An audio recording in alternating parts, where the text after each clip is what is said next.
வணக்கம். Jawahar Javadupatti Pudur power writer அப்படிங்கிற YouTube channel மூலமாக உங்களை மீண்டும் சந்திப்ப ரொம்ப மற்ற மகிழ்ச்சி. அத்தோட எங்கள் சேனலை சப்ஸ்கிரைப் பண்ணுங்கள், பெல் பட்டன் அழுத்த மறந்துடாதீங்க. அத்தோட எல்லாத்துக்கும் ஷேர் பண்ணுங்கள். அதாவது அமலாக்கத்துறை இடி, பாஜகவின் இடி வந்து என்ன செய்யணும் அப்படிங்கிறது தெரியாமல் இன்னைக்கு மக்களை மிரட்டி கொண்டிருக்கிறார்கள் அப்படிங்கிறது பகிரங்கமான உண்மை. திண்டுக்கல்ல ஒரு சம்பவம் பார்த்தோம். அது மாதிரி ஏகப்பட்ட சம்பவம், கண்ணுக்கு தெரிந்த ஒரு சம்பவம். திண்டுக்கல் தமிழகத்தை பொறுத்த வரைக்கும் டாக்டர் சுரேஷ் பாபு மிரட்டப்பட்டார்.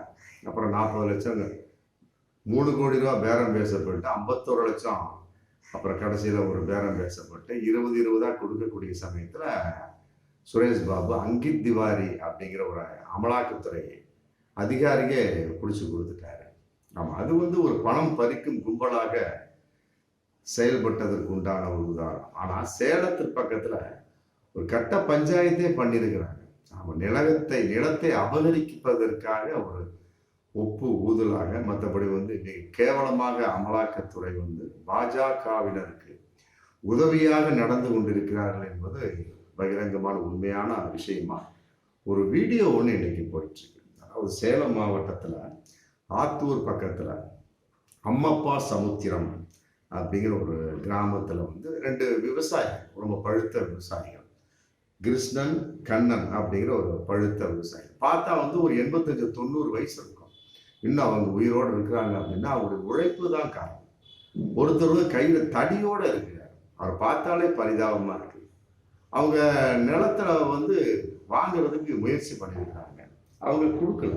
யார் முயற்சி பண்ணிருக்காங்க அப்படின்னா சேலம் மாவட்ட கிழக்கு செயலாளர், சேலம் மாவட்டம் கிழக்கு மாவட்ட செயலாளர் குணசேகரன் அப்படிங்கிற வந்து ட்ரை பண்ணியிருக்கிறார் அந்த நிலத்தை. அவங்க சொல்லிட்டாங்க, இது இங்கே பரம்பரை சொத்துக்கு, இதை வச்சு எங்களுக்கு சோத்துக்கு வழி இல்லை அப்படின்ட்டாங்க. அதெல்லாம் கிடையாது, கொடுத்து தான் ஆகணும் அப்படின்னு ஒரு பகிரங்கமான ஒரு மிரட்டல் விடுத்ததாக அந்த வீடியோ போகுது. அப்புறம் பார்த்துருக்காங்க, சரி இவங்களுக்கு ஒரு கைவசமாக ஒரு ஆயுதம் வச்சுருக்காங்களே, இடி அல்லது ஐடி இல்லை சிபிஐ, இந்த மாதிரி கான்செப்ட் தானே. செந்தில் பாலாஜி பொன்முடி கான்செப்ட் மாதிரி இவங்களை மிரட்டிடலாம் ஆமாம் அப்படின்னு ஒரு விஷயம். ஆனால் அதிமுக அமைச்சர்கள் வீட்டில் இது வரைக்கும் ஈடியும் போல ஐடியும் போல. ஆமாம், அதுதான் வந்து மிக மர்மமாக இருக்குது. ஆமாம், பிரச்சனைக்கு வருவோம். சேலம்னு சொன்ன உடனே அந்த ஞாபகம் வந்துச்சு, வேற ஒன்றும் இல்லை. எடப்பாடி ஐயா ஒரு பக்கத்தில் இருக்கு இல்லையா, அதனால சொன்னேன் நான். அப்புறம் அந்த சேலம் ஆத்தூர் மாவட்ட பக்கத்தில் அந்த அம்மப்பா சமுத்திரம், அந்த கிருஷ்ணன் கண்ணனுக்கு வந்து தூண்டுதலின் வெளிப்பாடா அந்த பாஜக மாவட்ட தலைவர் என்ன பண்ணிட்டாரு, அமலாக்கத்துறை சொல்லி அதுக்கு தகுந்த ஏற்பாடு சம்மன் வந்துருச்சு. பார்த்தா அவங்க 2 பேரும் பிரித்து படிக்கிறாங்க. இந்த மாதிரி வந்து கருப்பு பணத்தை நீங்கள் ஒழிச்சு வச்சிருக்கிறீங்க, அதனால வந்து பதில் சொல்லணும் போட்டு சென்னை நுங்கம்பாக்கத்திலிருந்து லெட்டர் போஸ்ட் பண்ணியிருக்கு. யாரு கேட்டால் இந்த பாஜக மாவட்ட செயலாளர், கிழக்கு மாவட்ட செயலாளர் குணசேகரனுடைய குறிப்பிட்ட தூண்டுதல். Right, okay. அப்புறம் அதுக்கு பின்னால வந்து தமிழக பாஜக தலைவர் தெரியாம இருப்பாரா அப்படிங்கிற பகிரங்கமான ஒரு கேள்வி இருக்கு இல்லையா, அதுவும் அந்த வீடியோல போகுது. அப்புறம் அவங்க அந்த சம்மனை கண்டு மிரண்டுறவங்க கிருஷ்ணனும் கண்ணன், என்னடா இந்த மாதிரி இருக்கு. அவங்க கையில வந்து சின்ன வயசுல லெட்டரை படிச்சு பழக்கம், அப்புறம் அதே நேரத்தில் அவங்க உழைச்சு பழக்கம். இந்த அமலாக்கத்துறை ஈடிலாம் அவங்களுக்கு தெரியாது, அவங்க மிரண்டுறாங்க. மற்றபடி வந்து இந்த மாதிரி ஒரு விஷயம் இன்னைக்கு வந்து அவங்களுக்குள்ள மனசுக்குள்ள மிகப்பெரிய இடியாக வந்திருக்கு. என்னடா அதாவது வந்து அமலாக்கத்துறை வரணும், நீங்க வந்து சென்னை நுங்கம்பாக்கத்துக்கு வந்து பதில் சொல்லணும், உங்க வீட்டுல வந்து கருப்பு பணம் இருக்குன்னு சொல்லிட்டு எங்களுக்கு தகவல் வந்து பாருங்க. சென்னைன்னா என்னன்னே தெரியாது, நுங்கம்பாக்கம்னாலும் என்னன்னே தெரியாது. பாவம் 2 பெருசுங்க. ஒரு கையில தடியை வச்சுட்டு இருக்கு, ஒன்னொன்று வந்து முகமே மாறி போயிடுச்சு. அந்த மாதிரி இருக்கு. இப்படிலாம் ஒரு சூழலை வந்து அண்ணாமலையின் வெளிப்பாடாக இந்த சேலம் கிழக்கு மாவட்டம் செயலாளர் குணசேகரன் செய்ததாக அந்த வீடியோ முடியுது. உண்மையிலே இது பகிரங்கமான உண்மையாக இருந்தால் உண்மையை கண்டனத்துக்குரிய விஷயம். இது அண்ணாமலை வந்து உடனே ஸ்டெப் எடுக்கும். இல்லை, இந்த அளவுக்கு ஒரு வீடியோ போட்டு மற்ற பிரபலியப்படுத்தக்கூடிய அளவுக்கு வந்து இருக்குது அப்படின்னா பாஜகவினரை பற்றி வீடியோ அதை விடுங்க.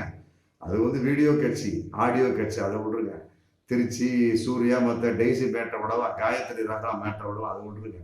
பட்டு அமலாக்கத்துறையை பயன்படுத்தி சம்மன் அனுப்பலாமா? அது பகிரங்கமான ஒரு மிகப்பெரிய ஒரு கேள்வி இல்லை. அது பாவம் கெழுதுங்க, 2 ரெண்டும் பெருசுங்க. இதெல்லாம் உண்மையிலே வந்து பாராட்டக்கூடிய விஷயம் இல்லை, மிக கேவலமான ஒரு விஷயம். உங்க சொத்தை நீங்க கேளுங்க, உண்டான அமௌண்ட் சொல்லுவாங்க. இல்ல விற்கலன்னா அடுத்த சொத்தை பார்த்துட்டு போயிட்டு அது அந்த சொத்தை எனக்கு வேணும் அப்படின்னு அமலாக்கத்துறை வச்சு மிரட்டுவது அப்படிங்கிறது உண்மையிலே வந்து கேவலமான ஒரு சூழல். இதெல்லாம் வந்து அண்ணாமலைக்கு தெரியாமல் இருக்காது வாய்ப்பு இருக்கு, தெரியாமல் இருக்க வாய்ப்பு இருக்காதுங்கிற மாதிரி தான் அந்த வீடியோ முடியுது. அதனால வந்து அமலாக்கத்துறை சம்பந்தப்பட்ட வகைக்கு எந்த அளவுக்கு போனாங்க அப்படின்னா அப்புறம் தமிழக பாஜக தலைவர் மூலமாக தான் போக முடியும். எடுத்தோன்னு ஒரு மாவட்ட செயலாளர் பாஜக போக முடியாது. அதனால வந்து இது சம்பந்தமா தெரியாட்டி கூட இந்த வீடியோ உங்களை சொல்லி கூட அண்ணாமலை கொஞ்சம் ஸ்டெப் எடுங்க, குணசேகரன் மூலமாக சொல்லி அப்ப இதெல்லாம் பண்றீங்க அப்படின்னு ஒரு கண்டிஷன் போடுங்க. இல்லையா அது மிகப்பெரிய ஒரு பிரளயமா வெடிக்காம அது 2 பேர்த்துக்கு ஒரு பெருசுங்களுக்கு பாவம் ஒரு சமாதானத்தை கொடுங்க.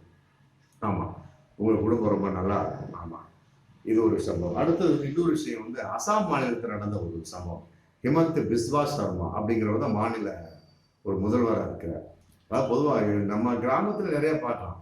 பார்த்தீங்கன்னா ஊருக்கு முன்னால் மிகப்பெரிய ஒரு தகவல் பலகை அப்படின்னு வச்சிருப்பாங்க. ஆமா, இன்னைக்கு தகவல் பலகை என்னது, யூடியூப், ஃபேஸ்புக்கு, ட்விட்டர் அப்படின்னு போயிருச்சு. ஆமாம், மின் தகவல் பலகை என்னன்னு கேட்டால் யூடியூப்பு, ஃபேஸ்புக் அப்படின்னு போயிடுச்சு. அது மாதிரி வந்து தகவல் பலகை நம்ம ஊருக்கு தலைவர் மற்றபடி வந்து செயலாளராக இருக்கக்கூடிய முக்கியமாக இருக்க என்ன பண்ணுவாங்க, ஏதோ ஒரு குரலை எழுதுவாங்க, கீழே வந்து அதுக்கு அறிஞ்சொரு குரல் எழுதுவாங்க, அப்புறம் ஏதோ ஒரு இதை எழுதுவாங்க, ஒரு மதம் ஒரு குரானில் சொல்லப்பட்டது, அப்புறம் இந்து மத வேதத்தில் சொல்லப்பட்டது, அப்புறம் கிறிஸ்துவ மத வேதத்தில் சொல்லப்பட்டது, அப்புறம் ராமகிருஷ்ண பரமஹம்சர், அப்புறம் மற்றபடி வந்து விவேகானந்தர் சொன்னார், போட்டு திருவள்ளுவர் சொன்னார், காந்தியடிகள் சொன்னார், சாக்ரட்டிஸ் எழுதுனா பற்றி அந்த மாதிரி வந்து இன்னைக்கு கிராமத்தில் இருக்குது. அந்த மாதிரி வந்து ஹிமந்த் பிஸ்வா சர்மா அசாம் மாநில தலைவர் என்ன பண்ணியிருக்கிறார், இது மாநில முதல்வர் என்ன பண்ணியிருக்கிறாரு, ட்விட்டரில் ஒரு பதிவு போட்டிருக்கிறார். ட்விட்டர் மற்ற சோர்ஸ் ஃபேஸ்புக்கில் என்ன அப்படின்னு கேட்டால், அதாவது வந்து பகவத்கீதையில் உள்ள வார்த்தையை மொழிபெயர்த்து அதில் தமிழில் என்ன வருதுன்னா, பிராமணர்களுக்கு சேவை செய்வது சூத்திரர்களின் கடமை அப்படிங்கிற மாதிரி அதில் ஒரு வார்த்தை இருக்கும் போது பகவத்கீதையில். ஒருவேளை அது தவறாக இவர்கள் பதிவு மொழிபெயர்த்து போட்டார்களா அப்படிங்கிறது, அது உண்மையிலேயே அது அந்த அர்த்தம் தானா அந்த பகவத்கீதை வார்த்தைக்கு அப்படிங்கிறது தெரியல. மற்றபடி வந்து போட்டார். இது பயங்கரமான விஷயம். என்ன போட்டிருக்காங்க அப்படின்னு சொல்றோம், பிராமணர்களுக்கு சேவை செய்வதே சூத்திரர்களின் கடமை. பகவத்கீதையில உள்ள ஸ்லோகத்தை போட்டு அதற்கு பொருள் போட்டு பிராமணர்களுக்கு சேவை செய்வது சூத்திரர்களின் கடமை அப்படின்னு கூட போட்டார். ட்விட்டர்ல போடலாமா, பல கோடி பேர் பார்க்கக்கூடிய விஷயம். அதை வந்து பயங்கரமான கொண்ட தலித் மக்கள், பட்டியல மக்கள், மற்றபடி வந்து பழங்குடி மக்கள் பயங்கரமான எதிர்ப்பு தெரிவிக்கிறாங்க. சும்மா சாதாரண இந்து மக்களே எதிர்ப்பு இன்னைக்கு பயங்கரமா போகுது. அதில் குறிப்பா பிற்படுத்தப்பட்ட மக்கள் ரொம்ப இன்னைக்கு எதிர்ப்பு தெரிவிக்கிறாங்க. அந்த மாதிரி விஷயங்கள்லாம் எதுக்கு அவங்க தேவையில்லாம சீண்டிக்கிட்டு இருக்கீங்க அப்படின்னு போட்டவுடனே பயங்கரமான கண்டன குரல்கள், எதிர்ப்பு குரல்கள். ஆமா, இன்னைக்கு வந்து டக்குன்னு பார்த்தாரு அந்த ஹிமந்த் பிஸ்வா சர்மா அசாம் முதல்வர், அது பாஜக தாங்க ஆளு, வேற ஒன்றும் கிடையாது. அப்படி உள்ளவங்க அப்படி செய்வாங்க. ஆகுனா சாதி, ஆகுனா இனம், மொழி, மதம் தாக்குதலாவே இஸ்லாமிய வெறுப்பு அப்படியே தான் கொண்டு போகும். அவரும் ஒரு நேரம் இஸ்லாமிய வெறுப்பு பண்ணவர் தானே அசாம் முதல்வர் ஹிமந்த் பிஸ்வா சர்மா அப்படிங்கிற ஒரு குறிப்பிட்ட அந்த அசாம் ஊர்ல வந்து இஸ்லாமியில வந்து ஏதோ ஒரு கேவலமான குறிப்பிட்ட வார்த்தைகள்ல பேசுவாங்க. அந்த வார்த்தையை பேசி சமீபத்தில் வந்து ஒரு வருஷத்துக்கு மேலே சர்ச்சையில சிக்கினார். அப்புறம் வந்து குறிப்பிட்ட சில அரபிக்கு கல்லூரி சம்பந்தப்பட்ட விஷயத்திலே பிற பிரச்சனைகளை பண்ணார். அதனால வந்து இந்த பாஜக அப்படின்னாலே வந்து மதவாதம், மற்றபடி இஸ்லாமிய வெறுப்பு, மதவாத எதிர்ப்புகள், மொழிவாரி சம்பந்தப்பட்ட விஷயத்தை தேவையற்ற முறை மூக்கெட் உழைப்பது அப்படிங்கிற வகையில் அவரும் நுழைச்சிட்டாரு. பயங்கரமான ஒரு மன்னிப்பு கேட்கக்கூடிய ஒரு சூழல். மன்னிப்பு கேட்டார், அதுல மாற்று கருத்து மாதிரி இருந்தாலும் அந்த மாதிரி பதிவு போடக்கூடாது இல்லையா. தெருவில் ஒரு அப்பே சுப்பம் குப்பம் போட்டுதான் பரவாயில்லைங்க. ஒரு மாநில முதல்வர், அசாம் மாநில முதல்வர் அந்த மாதிரி பதிவு போடலாமா? பயங்கரமான கண்டன குரல் எழுப்பப்பட்டு நான் இந்த கருத்துக்கு நான் மன்னிப்பு கேட்டுக்கொள்கின்றேன் அப்படின்ட்டார் ஹிமந்த் பிஸ்வா சர்மா. ரைட், மன்னிப்பு கேட்டது, அதையெல்லாம் என்ன சொல்லியிருக்காரு, இதை வந்து என்னுடைய உதவியாளர் வந்து தவறாக மொழிபெயர்த்து விட்டார். அது எப்படி தவறா மொழிபெயர்ப்பாங்க? இல்லை, இவரே வந்து முன்னால சொன்ன மாதிரி இஸ்லாமியர்களுக்கு ஒரு தேவையற்ற ஒரு வார்த்தை யூஸ் பண்ணார். இஸ்லாமியர்கள் எதிரான ஒரு வார்த்தை அசாம்ல இருக்குது. நம்ம தமிழ்ல சொல்லுவாங்க பாருங்க. ஆமா, துருக்கி மொழி சம்பந்தமா அந்த மாதிரி வார்த்தை வந்து அங்கே இஸ்லாமியர்களுக்கு எதிராக பயன்படுத்துறாங்க. இப்ப அது ஒருவேளை வந்து அவருடைய உதவியாளர் சொல்றதா இருக்குமோ? சரி, எப்படிலாம் ஒரு சமாளிப்பு கேசன் பாருங்க. ஒரு மாநில முதல்வர் வந்து மன்னிப்பு கேட்டு விட்டார். அதுல எந்த ஒரு மாற்று கருத்து இல்லை. அதை நம்ம மனசார பாராட்டலாம். ஒரு பாஜக முதல்வர், அசாம் முதல்வர் ஹிமந்த் பிஸ்வா சர்மா மன்னிப்பு கேட்டு விட்டார் அந்த ட்விட்டர் பதிவுக்கு. ரைட்டோ, இருந்தாலும் வந்து அது என்னுடைய உதவியாளர்களுடைய மொழிபெயர்ப்பு தவறு அப்படின்னு சொல்லலாமா? நான் தான் போட்டேன்னு சொல்ல முடிஞ்சு போச்சு. இதுல என்ன தெரியுது? ஆனது ஆகி போச்சு. இதுல சமாளிப்பு வேற இருக்கு. அது உண்மையிலே தவறான ஒரு விஷயம் தான். ஆமா, வரக்கூடிய காலங்கள்லாம் வந்து பாஜக வந்து இந்த மாதிரிலாம் நடந்துக்காதீங்க அப்படிங்கிறது எல்லோருடைய ஒரு வேண்டுதலா இருந்துட்டு இருக்கு. அவங்க பாட்டு அவங்க குழப்ப பார்த்துட்டு இருக்க தலித் மக்கள், பழங்குடியின மக்கள், மற்றபடி அருந்ததி மக்கள், பிற்படுத்த தாழ்த்தப்பட்ட மக்கள்லாம் அவங்களுக்கு தேவையில்லாம செய்யணும். சரிங்களா? சாதி, இன, மொழி, அது வந்து பிராமணர்களுக்கு சேவை செய்கிற சூத்திரர்களின் கடமையா. பாருங்க எவ்வளவு கேவலமான ஒரு வார்த்தை. சூத்திரர்கள்னா காலையில் பிறந்தவர்கள் அப்புறம் சில அதன் அடிப்படையில் சூத்திரர்கள் எல்லாமே அதுல வந்து தமிழர்களும் சேர்கிறார்கள் என்பது பகிரங்கமான உண்மை. ஆமா, இந்த மாதிரிலாம் மிக கேவலமாகத்தான் பல நேரங்களில் வந்து பாஜக நடந்து கொள்கிறார்கள். குறிப்பாக வந்து முதலமைச்சர்களே நடந்து கொள்கிறார் என்பது ஏற்றுக்கொள்ள முடியாத செய்தியா. ஆமா, அடுத்து இன்னொரு விஷயம், அதே மாதிரி ஆளுநர் ஆர்.என். ரவி நம்ம தமிழக கவர்னராக இருக்கின்றார். இன்னைக்கு வந்து முதலமைச்சருக்கு அழைப்பு விடுத்து அந்த அழைப்பை ஏற்று மு.க. ஸ்டாலின் ஐயாவெல்லாம் அவர்கள் நேற்று பார்த்துருக்கிறாங்க. உண்மையிலேயே வந்து இது திமுகவுக்கு கிடைச்ச வெற்றின்னு தான் நம்ம சொல்றோம். எத்தனையோ ஆட்டம் ஆடினாருங்க ஆளுநர் ஆர்.என். ரவி. ஆனா 2 கேஸ் மூலமா உச்ச நீதிமன்றத்தில் போட்ட தமிழக அரசு, திமுக அரசு, திராவிட மாடல் ஆட்சி போட்ட அந்த 2 கேஸ் மூலமா இன்னைக்கு அடக்கப்பட்டிருக்கின்றார் ஆளுநர் ரவி. அடங்கி விட்டார் என்பதை பகிரங்கமான சரிமே சொல்லிட்டாங்க. சும்மா வந்து யாவுன்னா வந்து இதுக்கெல்லாம் வந்து அவங்கள அலைய வச்சுட்டு இருக்காதீங்க.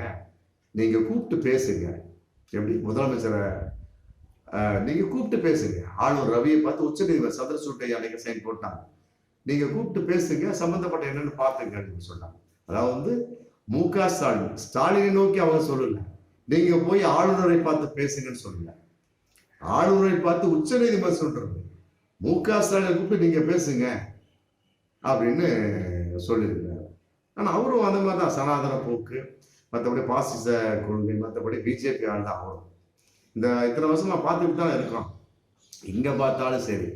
ஆமா, மாணவர்கள் மத்தியில் ஹிந்தி பாடம் எடுப்பது, சமஸ்கிருதத்தை உயர்த்தி பேசுவது, தமிழை தாழ்த்தி பேசுவது, மற்றபடி பிஜேபி அவருடைய சொந்த கருத்தை புகுத்துவது, ஒரு குறிப்பிட்ட ஒரு மத பிரிவினர் ஒன்றும் இல்லை, பட்டமளிப்பு விழாவிலே வந்து அவர் மதவாதம் பேசுறாருன்னா பார்த்துக்கலாம். அரசியல்வாதி மாதிரி பேசுறாரு. ஒரு அரசியல்வாதி பேசுனா கூட பரவாயில்ல, ஒரு ஆளுநர் வந்து சட்டத்துக்கு உட்பட்டவர் பேசலாமா? ஆமா, இன்னைக்கு வந்து பயங்கரமான கூப்பிட்டு உச்சநீதி போட்டு இன்னைக்கு வந்து முதல்வரை வர சொல்லி ஆளுநர் வரச்சு 2 வாரம் ஆச்சு. ஆமா, 10 நாளைக்கு மேல.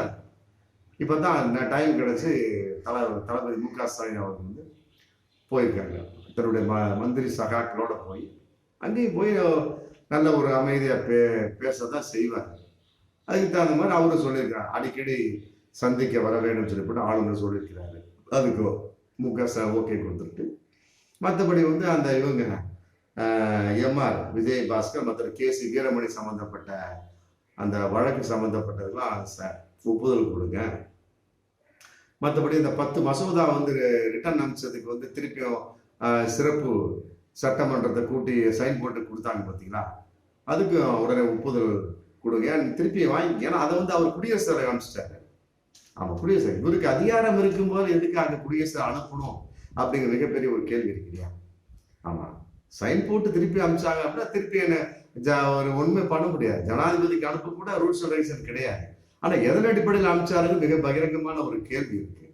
ஆமா, அதனால திமுக வட்டாரத்தில் போறது இருக்கு, உங்களுக்கு அதிகாரம் இருக்க சைன் போட்டு அனுப்ப வேண்டியதானா, நீங்க எதுக்கு ஜனாதிபதிக்கு அனுப்புறீங்க அப்படின்னு அன்னைக்கு பயங்கரமா வந்துச்சு. இன்னைக்கு அது சம்பந்தமா சொல்லிட்டாங்க, 10 மசோதாவை ஜனாதிபதிகிட்ட இது ரிட்டர்ன் வாங்கி கையெழுத்து போட்டு அனுப்பிச்சு விடுங்க. அதே நேரத்தில் வந்து சிறை கைதிகள் நீண்ட நாள் சிறையில் வாடிட்டு இருக்காங்க, 35 வருஷம் 40 வருஷம்.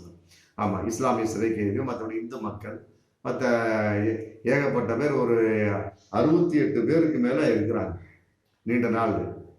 அவங்கள 2 பேருடைய விடுதலை விடுவிக்க முடியாது, ரத்து செஞ்சுட்டார் ஆளுநர். ரைட்டு, மிச்சம் 66 பேரையாவது விடுவிக்கலாம் இல்லையா?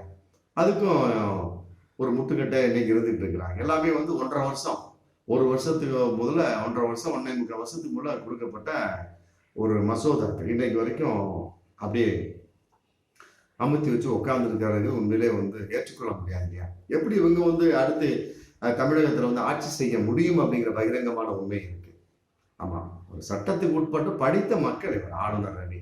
ஆமா, பாஜகவினுடைய ஒரு பிரதிநிதியா இருந்தாலுமே கூட மற்றபடி வந்து மனசாட்சின்னு ஒன்று இருக்கு இல்லையா? 40, 35, 40 வருஷத்துக்கு மேல சிறை கைதிகள்லாம் இருந்துட்டு இருக்காங்க. 68, 66 பேர். அவங்கள விடுவிக்கிறதுக்கு ஓகே கொடுத்துட்டாரு. ஆமா, அவங்க திமுக கொடுத்தாச்சு.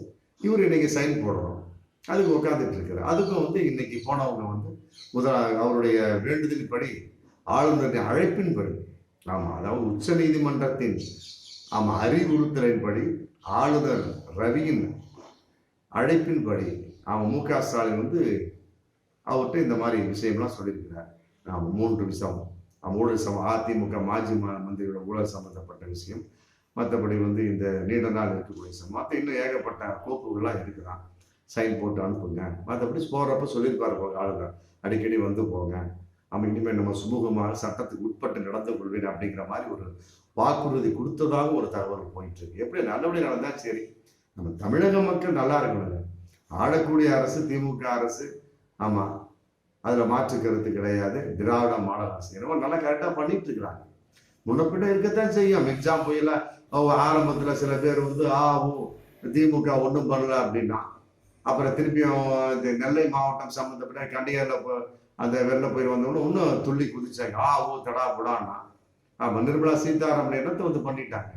ஆமா, தேசிய பேரிடராக அறிவிக்க முடியாதவன்னு நம்ம தமிழக மக்கள் புரிஞ்சுக்கிட்டாங்க. யாரு நல்லா யாரு கெட்டவங்க. உடனே 6000 கொடுத்தாரு. அவ்வளவுதான். உண்மையிலேயே யார் வந்து மக்களுக்கு செய்கிறார்கள் என்பதை இன்னைக்கு வந்து மக்கள் புரிந்து கொண்டார்கள். ஆமா, இந்த மாதிரி பல விஷயங்கள் பார்த்துட்டு இருக்கோம். ஆமா, இந்த மாதிரிலாம் வந்து ஒரு அழைப்பின் வெளிப்பாடா வந்ததெல்லாம் வந்து உண்மையிலே வந்து மு.க. ஸ்டாலின் பாராட்டக்கூடிய விஷயம். நீ வரும் காலையில் ஆளுநர் வந்து தமிழக அரசோடு கைகோர்த்து சட்டத்துக்கு உட்பட்டு நடந்தாலே போதும். நீங்க தனிப்பட்டவர் நினைக்க வேண்டிய அவசியமே இல்லை. அதை திமுக அரசு எதிர்பார்க்கவும் இல்லை. நம்ம சட்டத்துக்கு உட்பட்டு நல்லபடியாக நடங்க. நீங்களும் போவாங்க. தளபதி வந்து போனாலும் இன்னும் மிகச்சிறப்பாக இந்த தமிழ்நாடு இருக்கும் என்பதும் பகிரங்கமான உண்மை. மீண்டும் அடுத்த வீடியோவில் சந்திப்போம். நன்றி.